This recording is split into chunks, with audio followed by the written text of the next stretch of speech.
real quick, I'm Ty Lippy. I'm one of WEB23 section leads. We also have Winnie, who's another section lead. And as she mentioned, we have our three sharks, Dustin, Michaela, and Devin.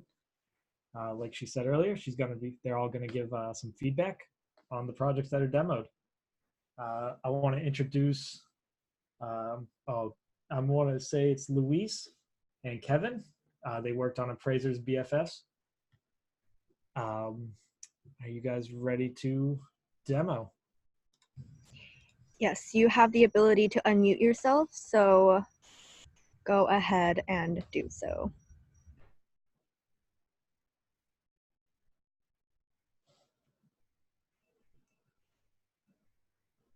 Should have the ability. All right, I see you, and I'm going to unmute you, Kevin. Okay. There you go. Hey, testing. Can you guys hear me? We can hear you. Awesome. All right. So real quick, I was actually supposed to demo if we got selected to the Shark Tank, and then Louis was going to handle the cohort. But we figured that, since it was with the cohort and it'd be having two people present, I'll just be running it. But Louis also put in a lot of work. All right, so let me go and get started on sharing with this. So our app was called Appraiser's BFF. So the typical end user would be if someone is wanting to find a valuation or an extra data point to see how much their house is going to be worth. On another note, it could also just be if you're an appraiser yourself, right? And you wanted to actually, you're eyeing a house, thinking about buying it, or you're looking to assess its property value because you work for the government. Before I go too deep into the app though, I'm gonna try to introduce the team real quick. So I'm gonna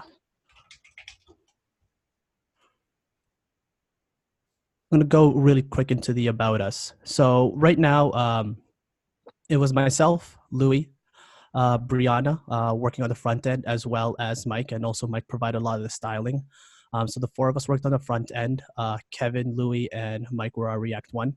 Then we had Arvin pulling in with the back end. He was talking a lot with the data science group, but made sure all our endpoints were up and running. Then we had Jaden, Matthew, Taylor, and Marvin. They were our data science and machine learning. They actually built the brains and the guts of the model on a Flask app. And they are the ones that actually spitting out that final price and trying to crunch the numbers. And altogether, this was managed by Sean, who was our project manager. So let's go back real quick into the appraise form. Actually, let's start over. If you wanted to sign up, it's a really simple process. I'm just going to do like WEB23, right? And I'm going to choose password 1234 because devs always choose great passwords for testing. And then once you sign up, you should actually be put into, it communicates with our backend. So hopefully I should be able to log in now. Looks like I'm in. So it's just going to be 5 basic simple inputs. And if you're wondering, that doesn't seem like enough data points for it to actually be to an accurate valuation.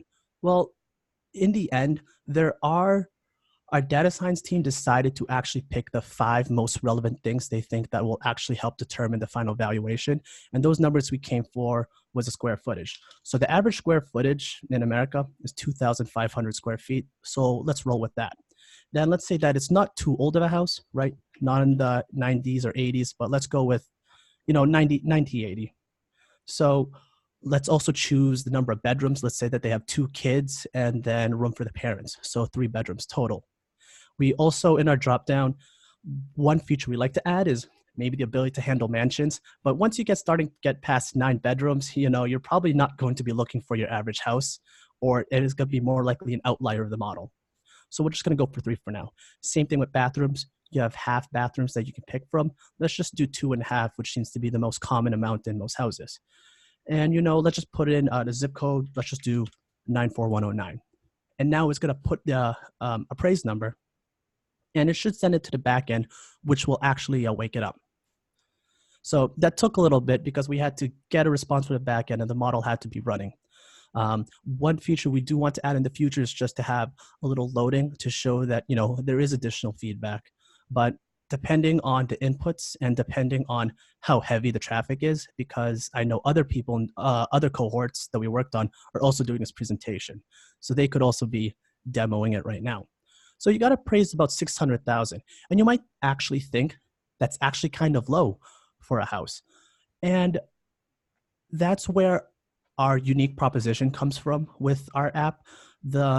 We found out that within the data, we had to uniquely determine a value that was different from all the other products out there. Because you can go to Zillow and you can find comparable transactions to value a house. You can, hire a really expensive valuation team and try to determine the present value of all future cash flows of the house. This one's actually really based on one core factor, which is going to be the tax appraised value.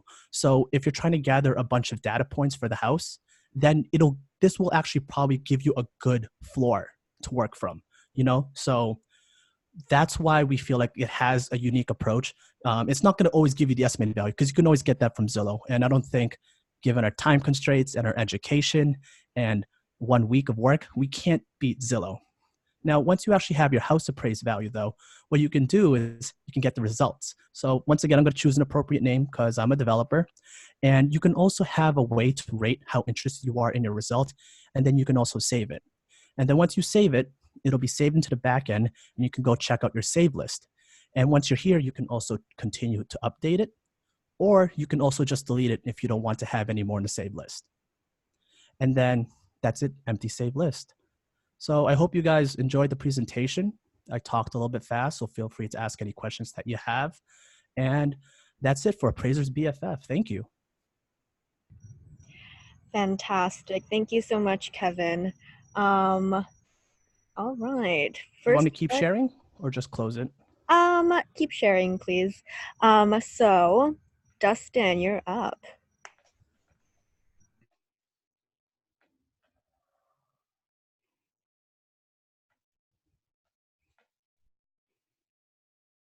There we go. All right.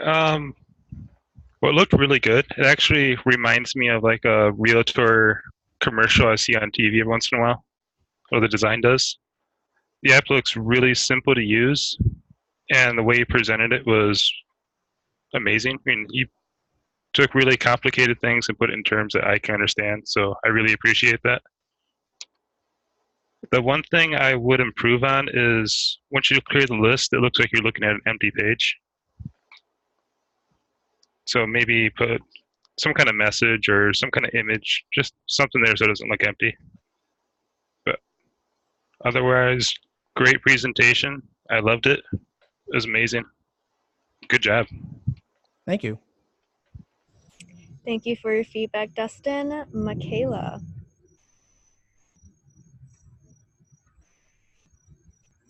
All right. Can you go ahead and log back in for me really quick? Yeah, sure. Awesome. I just had a couple of questions. So first off, I really liked your presentation. I agree with Dustin that you took some pretty complicated concepts and really simplified them for us to understand. I do really like this page.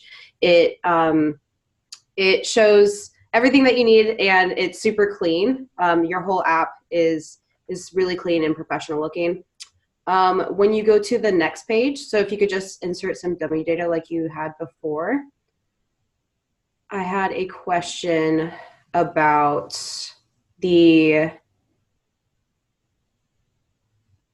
I definitely agree that you need a loading screen here so that the user knows that something's happening and they don't click that button again. The do you like it button, that's kind of vague. What do I like? So this is going to be pulled in two ways for our demo presentation. One is that we needed to hit MVP. I think that's something we can all relate to as students. And one of the project descriptions was users need to be able to edit and rate their own entries and suggestions. We definitely had discussion about why this button should be here or why it was suggested in MVP, but you don't question MVP when it's written down. So we threw it in. Yeah, okay, I understand that. I guess another way to word this though is how do you feel about your appraisal? Or would you suggest this appraisal to someone else? or something like that. It's just the question, do you like it? Like, what is it that I'm giving starry eyes to exactly? the fact that my house is worth $500,000, or that I live in this zip code, or that I want some, that's the question. Another thing is I would probably put the About Us page somewhere before the login, because you don't want a user to have to log in in order to be able to see the developers on the team. That was actually a hiccup I had to scroll by. That hasn't happened before. Okay. And Cool. I just rolled the ball with it. In fact, I wasn't really sure what happened with the About Us. I guess it might have to be doing something with, to be honest, I don't know. Cool. Overall, great job. Thank you, Michaela. Devin. All right. So I do want to piggyback off of what the other two guys said. That was a good presentation. And kind of along the same lines, Michaela was talking about the do you like it section. I think, again, like with the constraints of build week, it's hard to put in like all of these different things. But if you did have more time to go back, I think it would be cool if you could add some sort of way to like add comments to it. Because if I'm appraising multiple houses, I might have like 5 smiley faces, but I want to add extra information so that I can look back and kind of know what I'm looking at. In terms of styling, I wanted to ask, did you use like any libraries for styling, or was this all just CSS? All right. So big shout out to our React 2 dev, Brianna. She set up a Figma, burned some midnight oil over the weekend right after kickoff. And then the forms and the buttons was also even additional styling, and the transitions done by Louis. And then the About Us. So basically everyone else but me contributed really much to the styling, because I'm pretty sure I would have made it worse. React Spring for the transitions was pretty much the only styling related external library. Sweet. Yeah, because I really do think the styling looks nice. And I like the logo as well. The few things that I did want to ask, those little buttons at the bottom, did those actually work, or are those? Yes, they actually do lead somewhere, but I don't want to go to Facebook. Sure, let's go to Twitter. But it's not like the Twitter page, because we didn't make a Twitter page for Appraiser BFF. But yeah, this is supposed to be. Then we put Pinterest because it was supposed to be an inside joke. I made the assumption that someone in our group probably uses Pinterest a lot, and the person didn't. And that was just me failing to read someone entirely. Gotcha. So we decided to use Pinterest. Yeah, I would recommend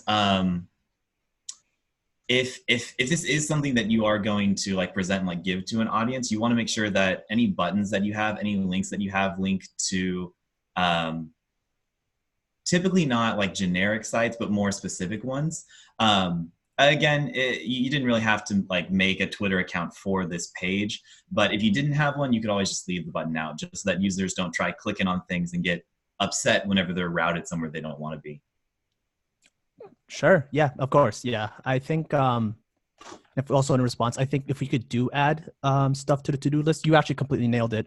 Adding more information to help tag or mark up their appraisals was something on our to-do list, as well as being able to, we had one dream of just implementing a maps API as well, so they can just even select the area where they want the appraiser, the appraisal to come from, as well as also this was a future stretch goal if we somehow had enough time with the DS team, was to talk with the DS team and show a breakdown about what the most valuable things contributing to the appraisal were. Like, did the bedrooms in this specific zip code was more important, or in this specific zip code, did they value square footage more, as a further breakdown? But that was over our head. Yeah, that sounds like good ideas for the next edition, but I like what you have so far. It looks and as good. a final treat, Louis once again pulled in work, and this is actually deployed. $1 domain, good deal, appraiserbff.xyz. So you guys can also sign up there and throw in a bunch of random. I didn't want to show it earlier because I feel like it would crash and you guys would all find out the bugs before the presentation. So, but you can go right there, appraiserbff.xyz. Thank you. So your teammate Louie actually had a few technical code tidbits to share with us just for 2 minutes. I'm going to mute him. Louie, whenever you're ready. Hey, what's up, WEB23? So thanks for Kevin for doing the demo. I wanted to show some of our code real quick, Kevin, if you'll turn off your screen share. Yeah, I got it. And so just because this was definitely a process for us, and we felt very lucky that our React 2 and our backend developers were really on it. So all these components we made were actually able to work and things like that. And so, but just talking about those transitions, there's really only one transition in the entire thing, and that's importing USpring and animated from React Spring. And for folks who, I learned about React Spring during this build week, and for folks who haven't used it, it's literally just this one hook called USpring that'll fade a div, from opacity 0 to opacity 1. It doesn't use durations or timelines. If you ever tried to use GSAP, I find GSAP a little overwhelming. I know some folks have more experience using it, but our keyframes and CSS animations, pretty much all that's abstracted out with this one line of config, and you don't even have to put that in. There's like a default config for a fade in. And then you just do animated.div, and then I pass this fade in down, because I also use the fade in on the subcards inside of this appraise form. So that's literally, and applying this one hook to the divs in the parent divs of all of our pages, like achieve that fade in effect when you transition. And that was just a really easy way to achieve the effect, very code light, because we did not use the UI library. Actually, the secret is the animal form project, we just copied the CSS out of the animal form project and kind of like changed the colors. And that's how we got just the general feel of like the box shadow and the things like that. And then we kind of did just regular Sass from that point forward to achieve the rest of the styling effects. And because pretty much all we were doing was cards, we didn't really need a fancy UI library. And then the last thing I want to offer, and this is kind of something we ran into, is we used with Formic, like we learned in class, to create our forms. And we found once the Redux person was bringing in their state to give these forms functionality, this component was pretty much unreusable because it was a higher order component. And then the Redux person had to make it another higher order component. So you know how you do the Formic function on the original appraise function. Well, now we're doing this connect function on the Formic function on the appraise function, and pretty much we wanted to pass props down into the component or make the component reusable. And like basically we couldn't get untangled with Formic. And Jared Palmer, the guy who makes the Formic library, actually said he doesn't really support with Formic anymore as of 2018, when render props and those other methods became more common. And so pretty much he's only coding in and really fixing issues for the render props methods of using Formic. So that's useful in the future so you kind of got to relearn how to use Formic the other way. But at least, maybe there was some way we could have got it done with Formic. I'm sure there was, but it's much more straightforward when you use render props to make your forms reusable and introduce other pieces of state in there. And I thought I'd just offer that. I'm not sure what blockers other students hit while they were working on the build week, but I know this was probably a total of 18 hours of our life. So definitely some information I wanted to put out there. Thank you, Louie. Fantastic job, Kevin and Louie, and everyone on your team. I think it looks fantastic. Just a little bit of feedback on presentation. For example, Louie, I would recommend that prior to sharing your screen, use the whole real estate that you have. So do a full screen for VS Code, make sure you know what's in your background, and all that stuff. And for Kevin, sell the product, we know this is a build week project, and so it doesn't have to be the smoothest process, but sell it, right? And it's okay if there are hiccups like the About Us. I think credit to you, you totally made it work. You pretended that didn't even happen, so awesome. Yeah, Michaela.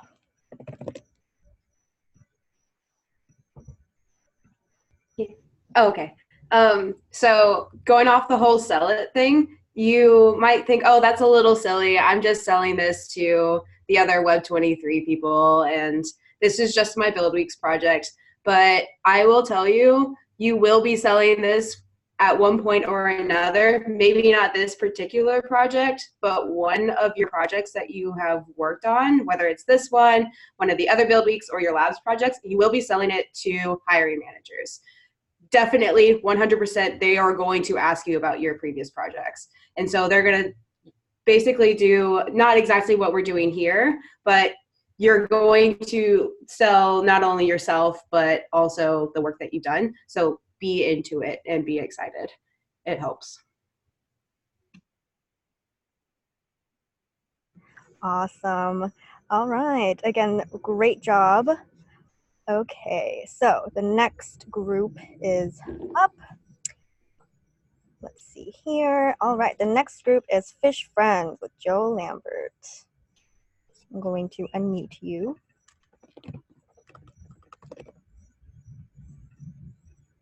Cool, thanks. I'm going to share my screen here. And I'm actually going to do something a little different, letting the Chrome go away. I'm going to start with our backend. I know like our API developers aren't here, they're in a different section, and I didn't have anything to do with building the backend, but I think as we like all look forward to where we're headed, our two backend developers were incredible. From the jump on Friday when we sat down to do our project plan, the first thing that we talked about was a data contract between the front end and the back end, and like what kind of models they would need to build and what kind of interactions they would need to support on the front end before we started building anything and before we really got too far down the road. And they spent the whole weekend kind of thinking about what kind of endpoints we would need and what kind of data we would need to be getting back from them. And our project presented an interesting challenge in that it involved a map and it involved using real data to basically place markers on a map and then get information about those locations. And they put together, using some open source USGS data, a really cool middleware that pulls in the lat-lon of fishable bodies of water and basically gives us an endpoint that says like, give me all of the fishable bodies of water in this area. It was super cool, and it really sped up our development process, and it provided us with like a really flexible approach to development as we went through the week. And so I just wanted to give them, even though they're not here, like just a little shout out for the amount of work that they did. And they like gave us this like incredible documentation for basically 1 week's worth of work. They have this really, really nice, like tight documentation for every endpoint available in the application. And then, yeah, just to start out, this is our marketing site. This was put together by Austin. And then I'm just going to jump straight over to the sign up. So Fish Friends, I'm going to really quickly sign up here. Fish Friends is an application that lets users discover new bodies of water that are fishable around them. And they can make notes about the kind of fish that they saw at that body of water, if they caught any fish, the type of bait that they used, and they can see other notes that people left as well. It might take a second to, okay, cool. As soon as you create an account, it just routes you straight to the map. It drops you right into the primary user flow. It was really important to us to have an experience that, like, as a user, if you sign up for something, the best thing you can do for them is to drop them directly into the primary user flow. So that was really important to us, that as soon as you create an account, we just bring you right into the application. And so that was the goal there with that rerouting. But yeah, our user is a casual fisher who is interested in discovering new places to go fishing. The idea here is that no matter where you are in the United States, you can bring up this application and we will show you the closest fishable bodies of water to you.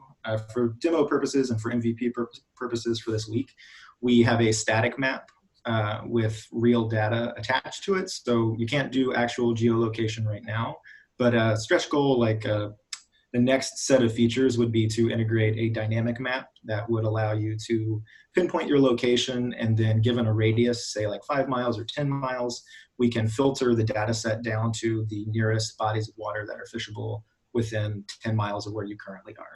But for right now, we're just doing Washington State, and we just have sort of an example set of data. But the primary user flow here is to move in on the application and find different bodies of water. Let's say we've got Lower Monitor is a part of a river. Once you click on a body of water on the map, you get this little pop-up modal that gives you a little bit of information about the area, so directions from the highway, and then it gives you logs from other users. So you can see if they caught any fish, what kind it was, how many they caught, how long they were there, and the time of day that they were there. To get to the bottom, you can add your own log to this lake. And so to do that, you jump over to this form here and you say like, oh, we used worms, we caught some coho, we caught 8 of them because you always catch more fish than you truly did. We only spent an hour there. And I'll just put a random time. And then you submit your log, it routes you back to the lake, and then you can see your log was added there. You can jump around from lake to lake, and the pop-up just kind of changes depending on which lake you're looking at. You can also then jump over to your profile, and it will give you all of your logs. And here you can just kind of see like, you know, if you go to one particular lake a bunch, you can see like, oh, I've been going to Lower Monitor a lot. I'm always catching a lot of coho. I'm going to keep going there. It's like a good place to go fishing. If you want to get rid of any logs for any reason, you can just delete a log and it'll go away. And you can jump back over to the map and you can keep exploring. And that is the entirety of our flow there.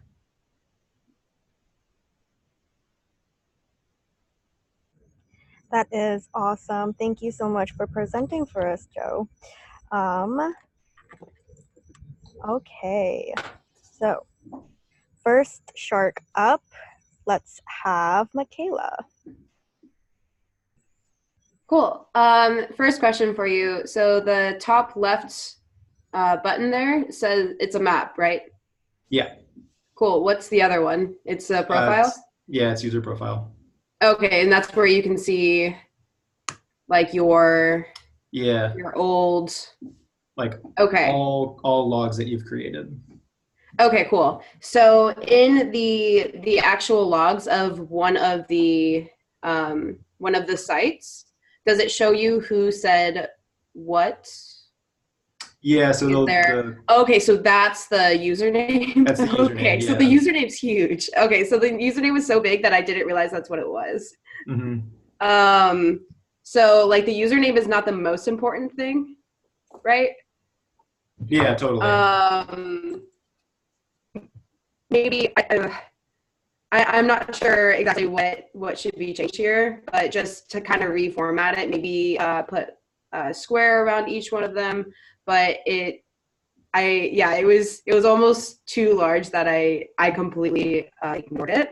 I do like that you talked about stretch, how things that you would change going forward and what you would, the things that you would add on to the project. I think that was really great. I would say that when you are starting a presentation like this, you want, like, the very first thing that you want to do is give your elevator speech. And when I say that, I mean what is the product?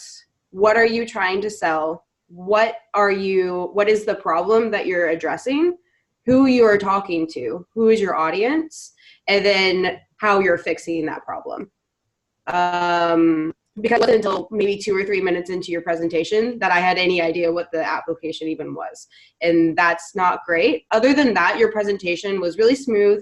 I liked how you walked through things and your thought processes on them. And then my last point is, why do you have both a username and an email? Is that so that you can get like this blog here? For account creation? Mm-hmm. Yeah, we have email for account creation because at the moment the application doesn't do this, but just kind of thinking about long-term for our data set for both our users and just for the application in general. If you ever needed to, if you had an issue with your account or you needed to change information in your account or we needed to contact you for whatever reason or you wanted to delete your account, the best way to do that is to contact a person through their email address. And without an email address, there's no way to contact a user. So we were just thinking about, like, yes, right now it's sort of a friction point potentially in account creation, but in the future, if we were to add that into our user creation form and we had a bunch of users who created accounts without emails, we would have to figure out a way to go back into the data, update their models in our backend, and then get them to actually give us an email address. Yeah, no, I definitely agree. However, I know personally when I'm signing up for a service or a website and they ask for a username, I'm like, well, can't you just use my email address? Like, everyone has an email address. You have to sign up with it anyway. Why can't you just use that? I see what you're saying. So like no username? Right.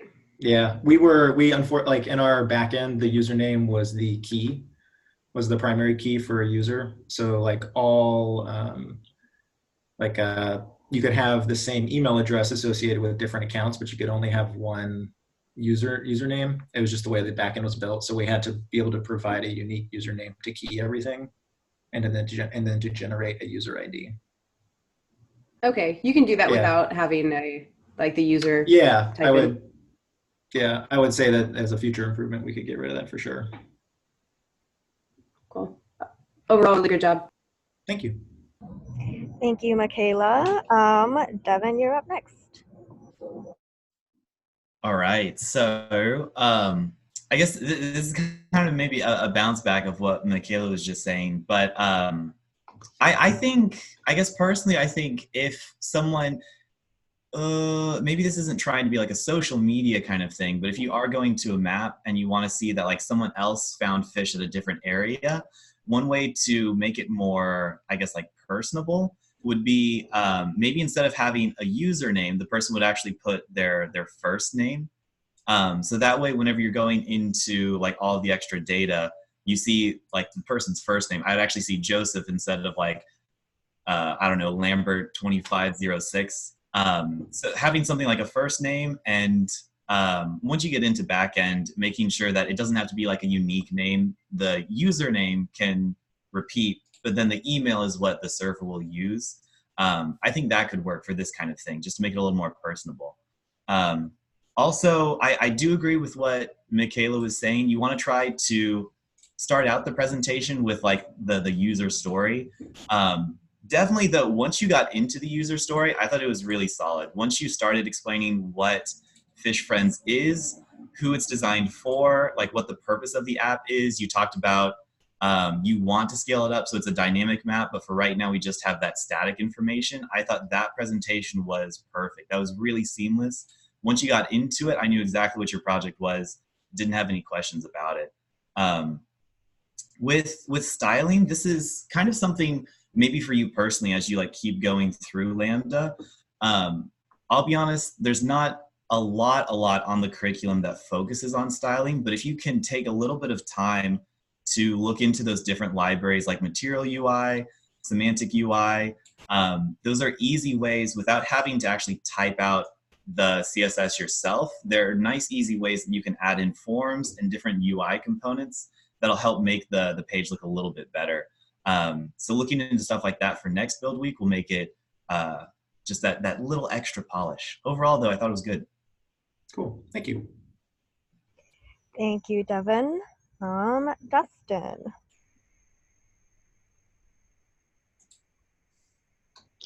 All right, I want to start off with saying that was a great presentation. Let's see, where do I start? Well, you did explain everything very well, and it seemed like you were able to rapidly provide access to sustainable information, especially to someone like me who kind of pays like half attention to everything and kind of comes back later. And kind of I'm not sure what I'm getting at, but anyway, it did kind of seem like you were stalling us with a shout out to your back end, and it's an awesome thing that you're shouting out a really good team. But it did seem like you were stalling us, like preparing for something else in the background. It seemed to be kind of noticeable. Things I would improve is I'm not a huge fan of the theme. I know that's not part of the MVP, but some of the forms are kind of hard to read for me, like the gray or light gray with it's like a yellowish brown background to it. And I noticed a few other things, like two of the forms had two different backgrounds on it. That was kind of an issue for me. In my opinion, this is probably not the best app for a shark to review, since it is a fishing app. But you did a really great job. I think Google Maps actually put set the bar really high when you're including a map like this with how fast it loads. So one thing I would add is like a loading screen for when things are loading up, because I noticed like a few second delay there. But yeah, overall, good job. Especially for having this done in 1 week. That's pretty amazing. Cool. Thank you. Awesome. Yeah, I honestly really enjoyed the app. Like Dustin mentioned at the end, with 1 week, just being able to implement maps and putting locations and everything. That's really well done. All right. If you want to stop sharing, we're going to move on to our next presenter. We're going to look at International Rural School Report with Wesley. Very excited for this.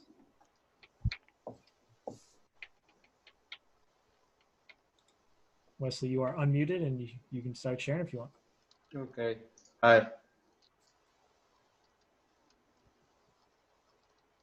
All right. My team made an app called International Rural School Reports, and this app is used to connect small schools in third world countries who can't afford all of the supplies and materials they might need to run the school and support their students, with financiers in other countries who are willing to donate money to the school. And we have two types of users for this app. We have school staff and board members. School staff are people who work at a school, so they register and choose, and in the registration process, they select enter what school they work at, and then on their dashboard, they can create issues, and those issues can then be read by board members, and the board members can choose to resolve the issues or dismiss them. And so it a way for people to get an education who might not have government or support structure in their country to offer one. So this was our main website, and I'll show you the team.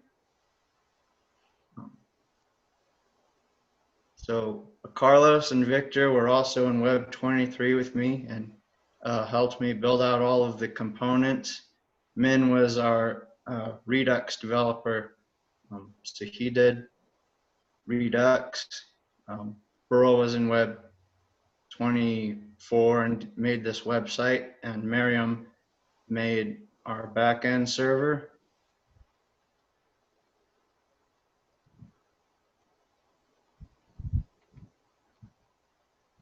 So this is login page.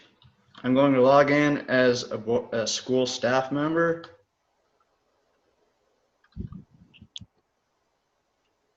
So this is the dashboard. School name is displayed here. This is the list of existing issues. Use it so the school staff can click on an issue to view it, and then they can, so it automatically will populate with the name, the date created, the number of days passed since the issue was created. So they can edit the issues.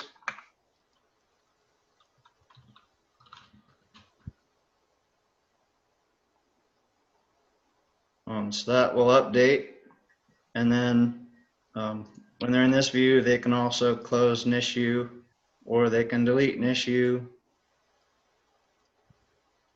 Delete bus needs water pump.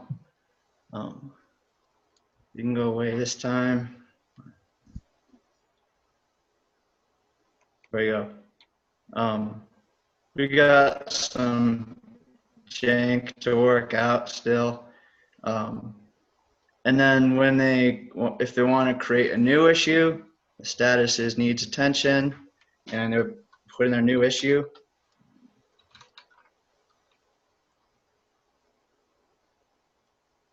So here's our new issue, and they can sort the issues on their dashboard. Deleted the only one with that. They can view different kinds, and on mobile,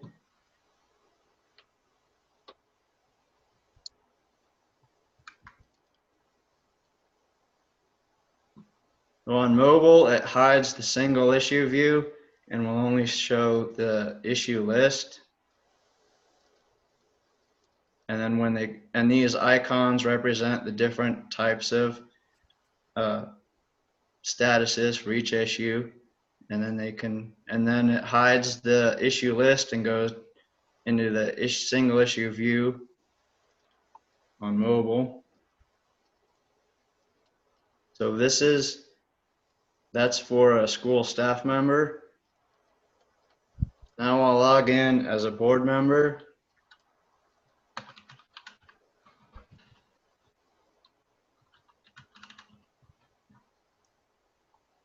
So board members can only view and update the status of an issue or add a board comment to the issue. So and they can still sort issues by comment by status.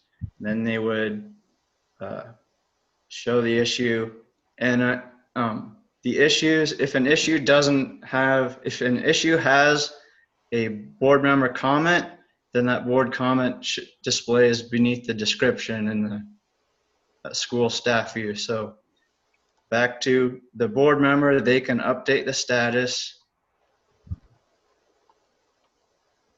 and they can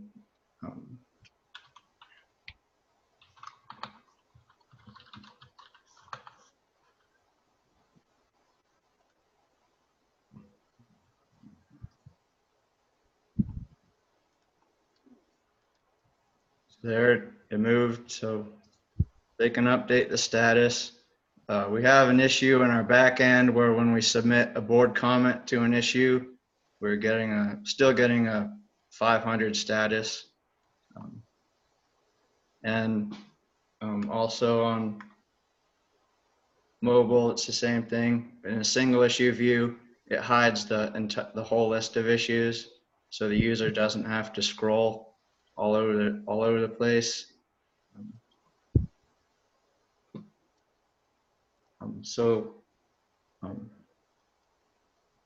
that was International Rural School. Thank you.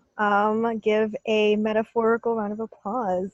All right, so Devin, you're up. All right, Wesley. Sweet. So I really like the application. It really looks like you mentioned that 500 error. But other than that, it looks like the functionality is like 100% fledged out, which is really nice, especially in build week. I'm pretty sure almost every team has that experience where like something wasn't working and they had to do some sort of workaround. So being able to present a product that has all of that functionality is really good. One thing, well, I guess a few things to bring up about the presentation, a couple things that can help. I'm not sure if you like practiced it beforehand, but one thing that can help with the flow is if you have just like multiple tabs open, you could have maybe one tab where you're already logged in as the two different users, and then another tab open with the mobile design. That way you can just go from one tab to the other just to make the transitions a little bit more smooth. And then just one thing, I know we've mentioned it to the other people before about looking into different styling libraries. So that is something to keep in mind, but specifically with the desktop view, because yeah, get that. It's all good. These things happen. I think the mobile view looks really nice. I think taking like that simpler view is good for the user. in this case, because it's a desktop view, giving them that extra information is good. The left side with the sort by feels very empty. I'm not exactly sure what you could do with that, but I think maybe moving that sort by up or doing something else with that space, just so that it doesn't feel as empty, could help with the user experience a little bit. We were expecting to have the issues or be able to sort issues by school, so the board member would have like additional selection or filter options on the left side, so they could choose what school they wanted to view issues for. So if we built this app out into a production version, we would have probably multiple tabs of data up top and might need multiple menus on the left side. And so that left side box was just extra space that we would fill as the app evolved and we added more functionality. Sweet. Yeah, I think that context helps because, right now it feels a little empty. But overall, the functionality looks good. It's just those little presentation bits that can help you whenever you're actually showing it in front of a group. Okay, thank you, Devin. Thank you, Devin. All right, up next, Dustin. 1 second here. All right, I'm gonna just come out of the gate and say this. This theme reminds me of the whiteboarding system my high school used to use. It is actually, it's kind of very bland and boring, but on the other side of that, the functionality of this is on point, and it's probably the best I've seen in a very long time. Thank you. And that is pretty much the MVP. I don't think you had a UX designer, so my theme comment, you can throw that out. What looks good? Yeah, everything was laid out. It was very easy to understand. The workflow is almost intuitive, or I actually say it is intuitive. One thing I would try is, I would say, is I try to avoid bugs if at all possible. If it's a feature that doesn't work, just kind of mention that you have it and don't use it. Yeah. Another thing is work on your elevator pitch. If you're selling an avocado, make it the best avocado in the world. Okay. But with that said, this is an amazing app. I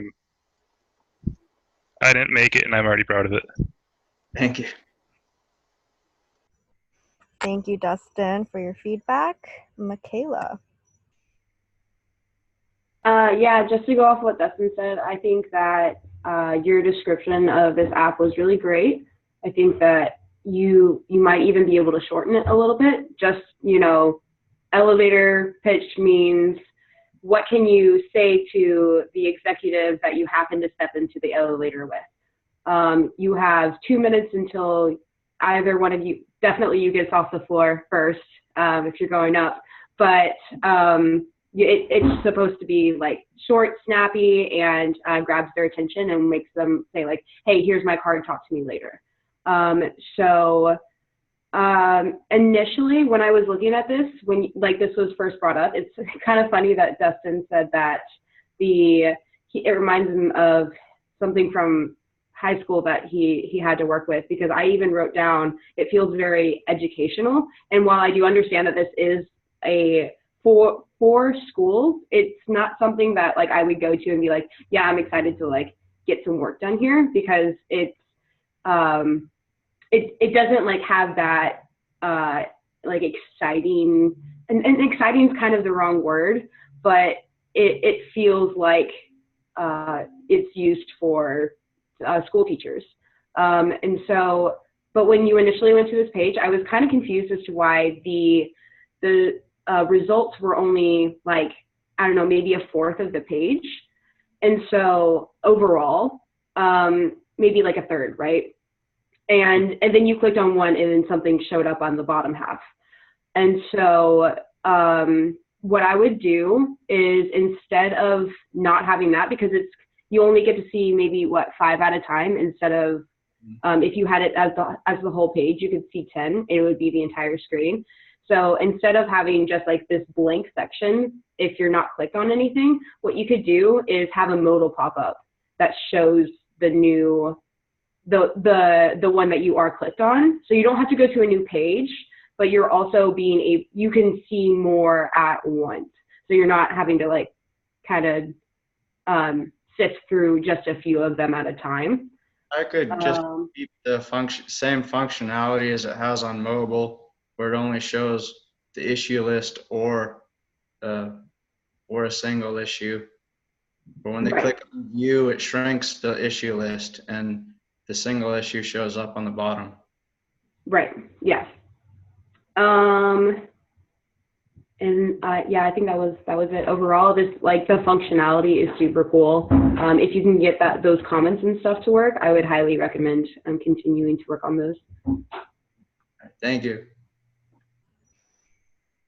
Awesome stuff. I agree with everyone here.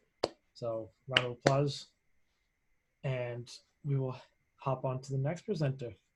Thank you. Thank you again for presenting. All right. Up next, we're going to check out the MedCab with Afia. So, Afia, stage is all yours. Hi guys, how are you doing today? Doing real well. How about yourself? Pretty good. I want to share with you Med Cabinet. Okay, so the MedCab is a way for beginner users of marijuana, whether they have their medical card or not, to learn about the strains that are out there to see whether or not it's something that they would want to try. Let's go in. So I'm going to make a new MedCab is it is a protected site, so we actually have to make a username to do this. So I'm going to just go ahead and go with MedCab for cutie. Oops, cuties. Okay, and put in a password.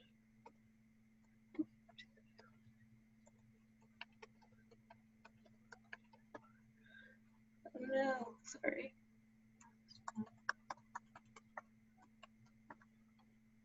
And we are checking to make sure that we're over 21. So let's say a bit of both. Cool. So the way that MedCab works is we search over a set of API that our data scientists have put together to see what the patient might be interested in looking for. So let's say that I'm interested in something that's a little sweet. I'll say indica, sure. So we're waiting, and we got back some results. These are the recommendations that the database has returned. So maybe I've tried Sweet Jane before. I'm going to go ahead and add that to my favorites. Kush, sure, let's do that as well. I also want to get something. Sorry, I also want to get something for pain. So I'm going to do one more search, and then let's say it's a sativa. Cool. So I'm going to add Gravity to my favorites because maybe I can talk to somebody at the dispensary about it. Same with Purple Arrow. So now that we've added our strains to favorites, let's go to our profile and take a look. So with the MedCab, we can, users are able to take their strain sets to dispensaries and talk to their bud tenders about like the different availability that might be available at the store. So say at the dispensary they had Sweet Kush, I tried it, and I wanted to add my effect, like my opinion of what it did. So Sweet Kush, to me, I think that it made me feel a little silly. So I'm gonna add that. It also probably like I was tired. So with that information, I can go back. I can like hold on to this because our users are stored in our backend. I can hold on to this information, do with it what I may. Say I tried Sweet Jane and I really didn't like it, delete the selection, but I can always come back to log in and see what strains are available and what I might like. So that's our project, Med Cabinet. Awesome stuff. Thank you, Afia. No problem. All right. Up first, Michaela. Okay, so I really like this. I think that you did a really good job keeping your presentation nice, short. You walked through your entire app very, very cleanly. Your elevator pitch was superb. A couple of things about the layout here. So it's really hard to, on that pick one over on the left-hand side, it's kind of hard to read those words, right? Okay. So like if you open up that drop down. Oh, I know what. On the left hand side, yeah, where it says pick one under over 21. Yeah. So unless you scroll over it, those are super difficult to read. So maybe not those two colors. And then let's see. So you're also, if you go back into your app. Yeah. So the search here is super cool. I hope you had a really good time with the data sciences here, just because we don't always get to work on a data science team, but that's always super fun. Okay. Yeah. Sorry. Let me create another one. Sorry, just forgot the password. That's all right.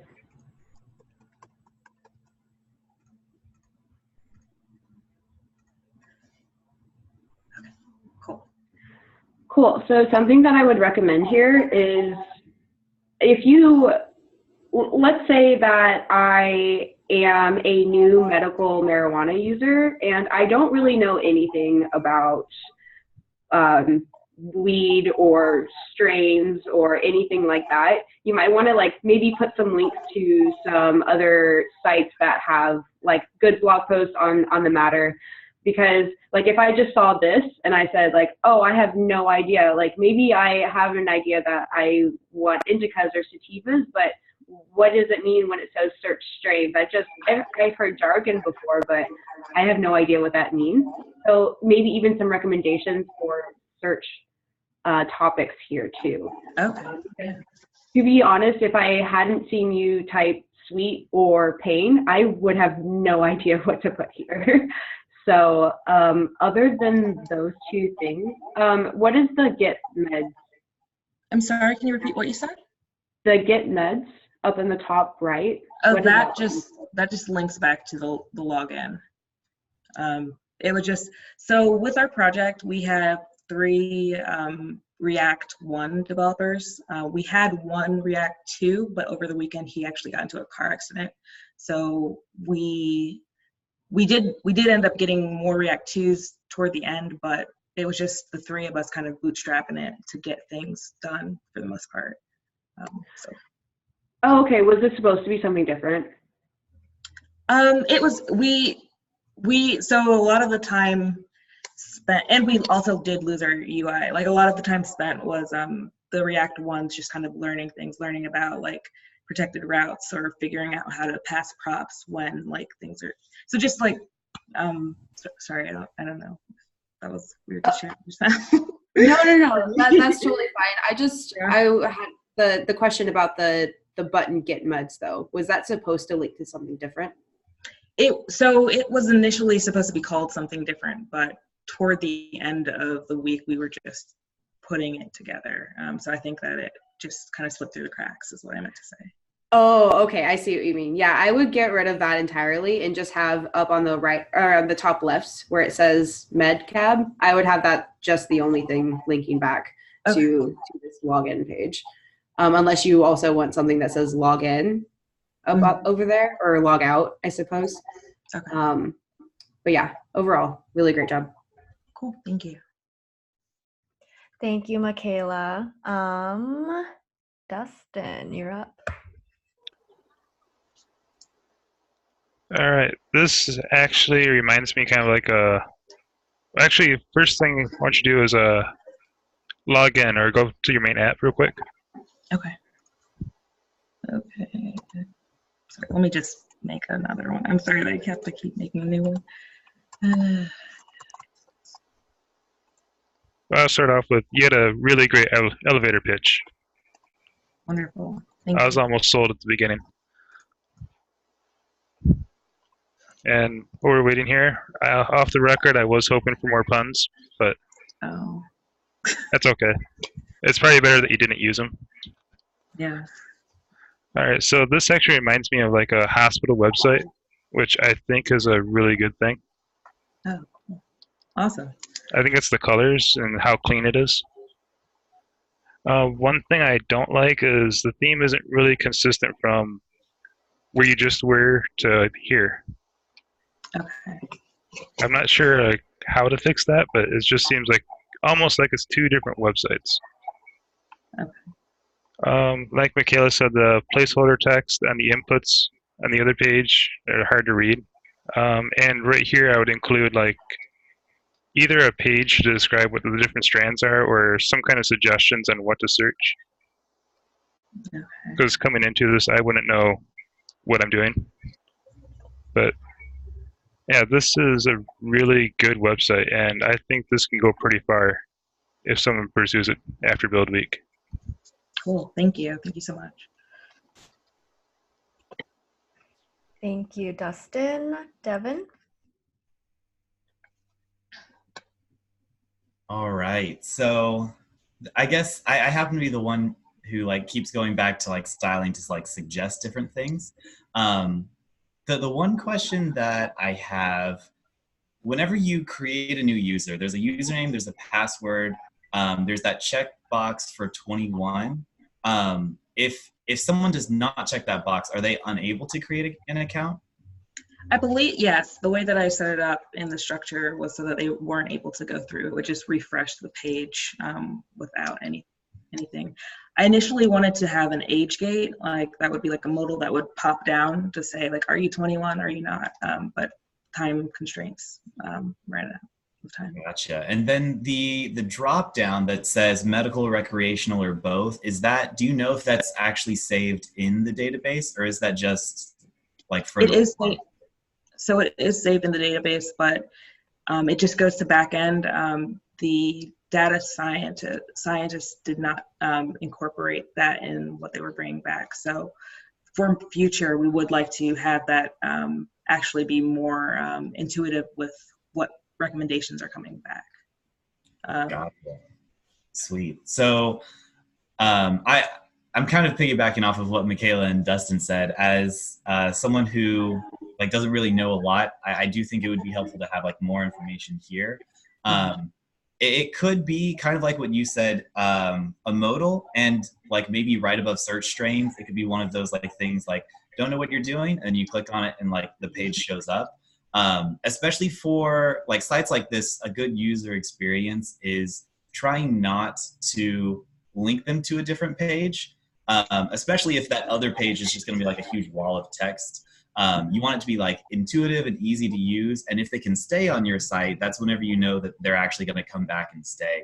So having like a modal with kind of short information, or like what they are both saying, giving you different suggestions of what to search, that can help.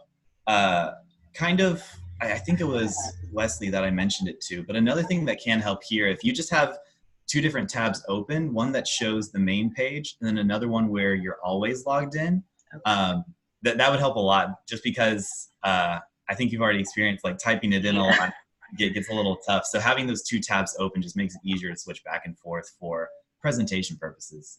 But overall, I think it's good. Thank you. Wait, I'm sorry. I thought of just one more thing. Small bit to add, maybe. I'm not exactly sure how you would put it in, but because we are dealing with marijuana in the United States, there are a lot of different laws. So one thing that you could think of adding, it doesn't have to be a data science thing necessarily, but if you have somewhere like a list of like different states, that if people aren't sure if like recreational marijuana is legal or not, like still on this website, they can look and check just to make sure. Okay, that's a really good idea. Thank you. Cool.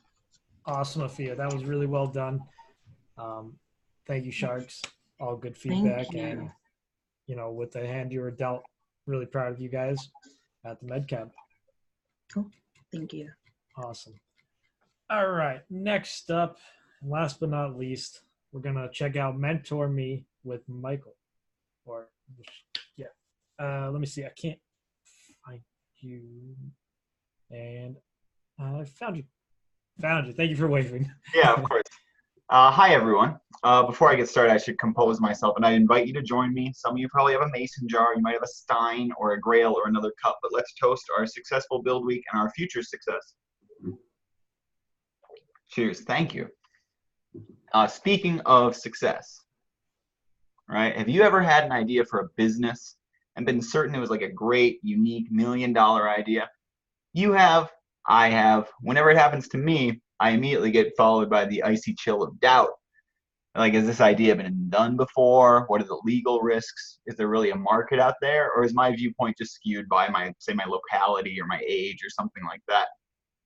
Young entrepreneurs are out to take big risks, and that cumulative risk does fuel innovation, which some would argue is a really powerful economic force. But for every Amazon, Netflix, Uber, super company, there's thousands of products built by millions of man hours that slowly have decayed into dust and disuse. It's sad. It's certainly a waste. And with MentorMe, we aim to reduce this and create a more streamlined, sustainable, and welcoming world for startups. This is MentorMe. MentorMe disrupts the academia cum venture capital moat around startups by democratizing access to the advice of experts. Business advice is accessible globally on our frictionless platform.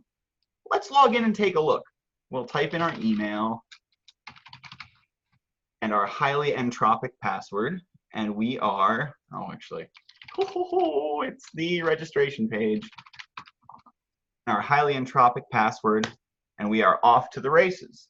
Using the MentorMe platform, you can post a question. Your question has a title, help me in Minnesota. Question, what the heck are these blockchains?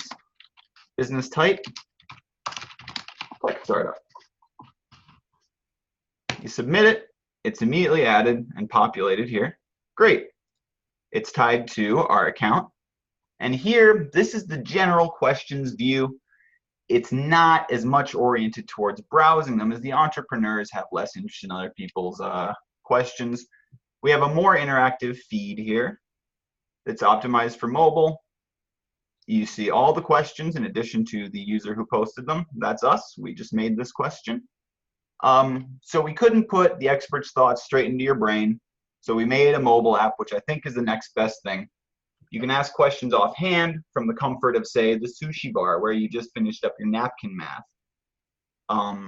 It was designed by a wonderful team of Lambda School students. We had, I think, 3 React 1 people. We had no data science team, no UX team. You can get a list of the mentors here. These mentors have profiles.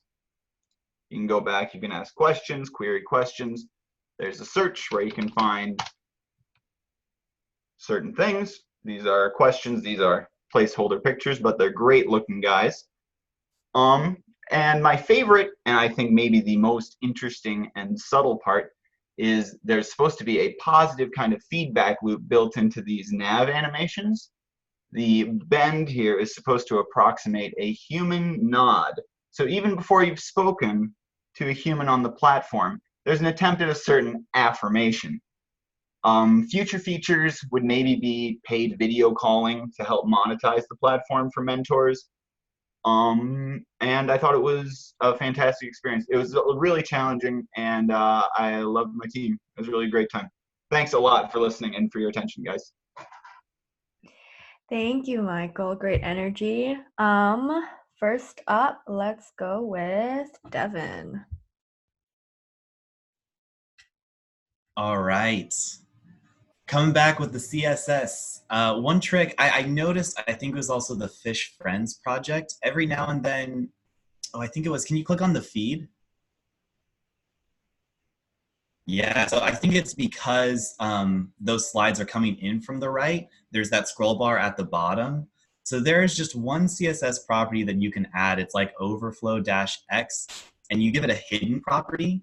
If you add that, it'll actually just remove the scroll bar, so you won't be able to scroll left and right. I think the Fish Friends one had a similar thing there. So just adding that one little CSS styling can make it a lot better for just kind of the display. Overall, I think your presentation was great. You came at us with a good start. You got us kind of involved in your presentation. Once you mentioned Mentor Me, you said Mentor Me is, and then I think you said maybe like 15 really big words that didn't stick in my brain. So the beginning was solid, but especially whenever you're trying to like grab people's attention, don't forget to use like those simple words for the simple people. But yeah, overall, I, again, just like everybody else, would recommend looking into those different styling libraries where they submit a question. Right now, it looks a little flat. I think the gradient in the background helps give a little bit of depth, but finding a way to kind of give those tiles a little pop, maybe adding some box shadow or some extra kind of bordering to them, I think could help the page kind of flourish a little bit more. Styling libraries can help with that, but I do like, just like you pointed out, the nav bar doing that slight nod. I really like that touch. Overall, I thought it was a good presentation, good project.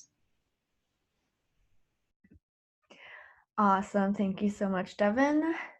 Next up, Dustin. All right, make sure I was unmuted. That was the best elevator pitch I have ever heard. I am sold. Take Ty's money right now. I know Devin was kind of going against like this theme, the light blues, and how it looks flat. It does look flat. It looks kind of almost overly simple, but I find it almost engaging. I can't explain why.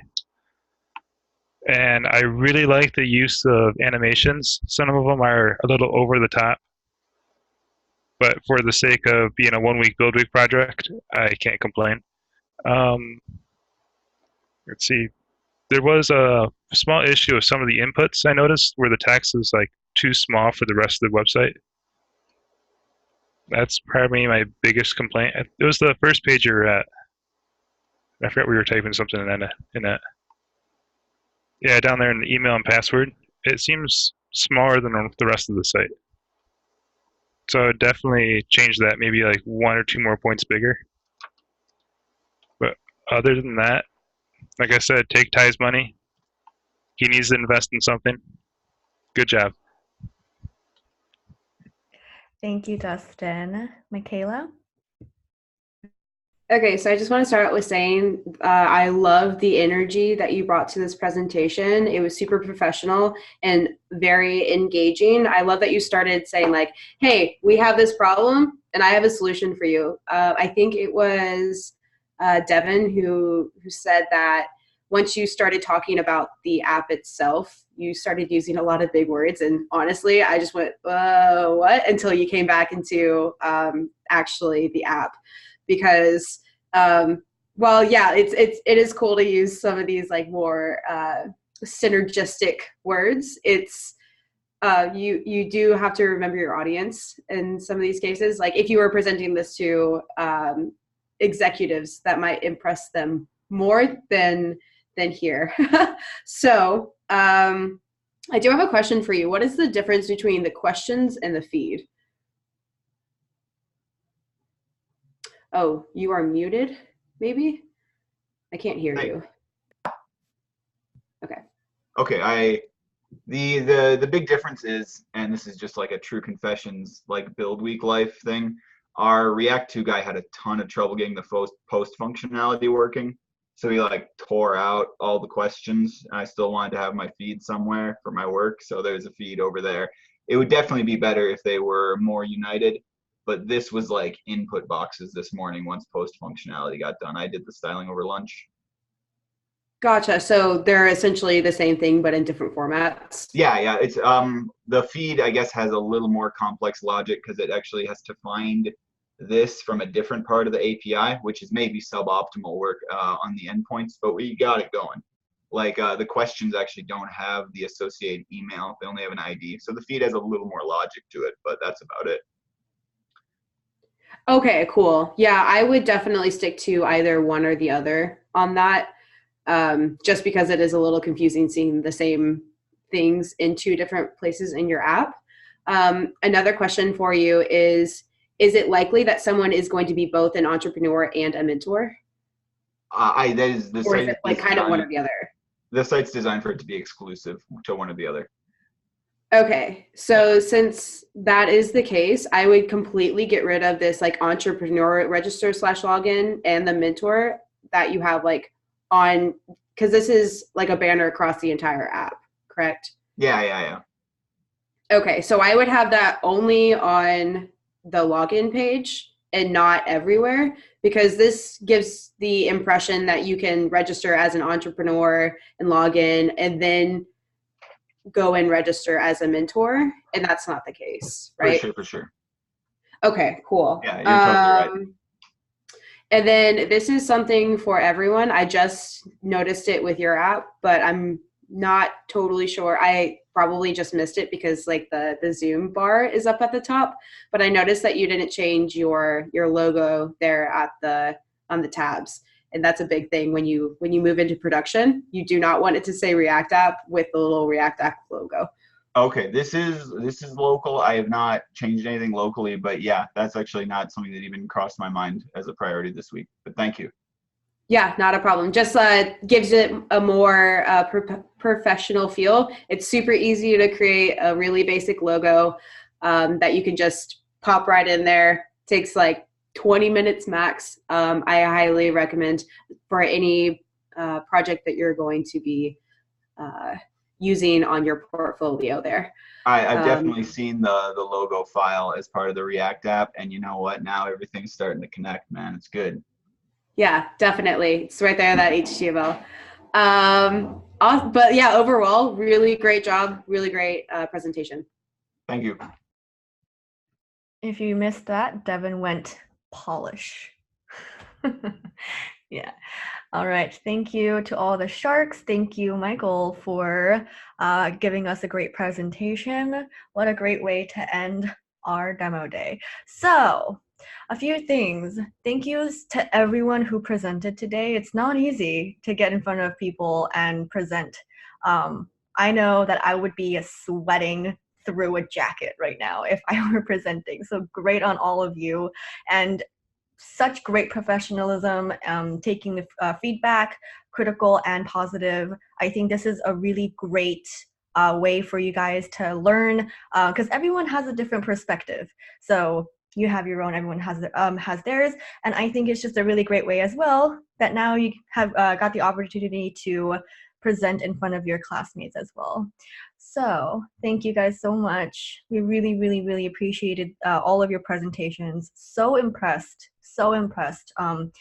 It's not easy to build a full-ish app in a week. So incredible job, you guys. Thank you so much. Definitely. Good job, everyone. All right. Before we end it, I want to get a round of applause for everyone. We had Louis and Kevin with Appraiser BFF. Amazing job. Joe with Fish Friends. Killed it. The International World School Report with Wesley. Amazing. MedCap with Afia was just so much fun. Mentor Me with Michael. Thank you. That was a great way to start it and a great way to end it. Thank you, everyone, so much. I'll let you all go back to your regular Lambda Friday, and we'll see you all around. Thank you again. Bye, everyone.